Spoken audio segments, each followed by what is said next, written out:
عصب سیاتیک از مهره L4 شروع میشه تا کف پا ادامه پیدا میکنه و اگر فشار روش باشه دردهایی میتونید توی کمر، تونایی باسن و حتی توی پا هم ایجاد بکنه. و اینکه فشار رو از روی عصب برداریم کافیه این سه تا مرحله رو با من انجام بدید.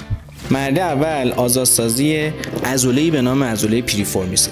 توی این ناحیه از باسن ما قرار داره و باید توی این زاویه قرار بگیریم. 15 ثانیه توی این حالت وای میسیم، 3 ست 15 تا این کار رو انجام میدیم تا عضله پیریفورمیس که عصب سیاتیک است روش عبور میکنه آزاد بشه. مرحله دوم آزادسازی مهره هاست.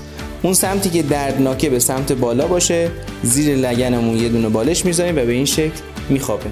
به این شکل مهره ها از هم دیگه باز میشن. و برای مرحله سوم، حالا تو این مرحله نیاز داریم که عضلات اطراف کمر رو قوی کنیم. یکی از بهترین تمرینایی که میتونیم بزنیم بریجینگه که میاد عضلات کور ما رو تقویت میکنه.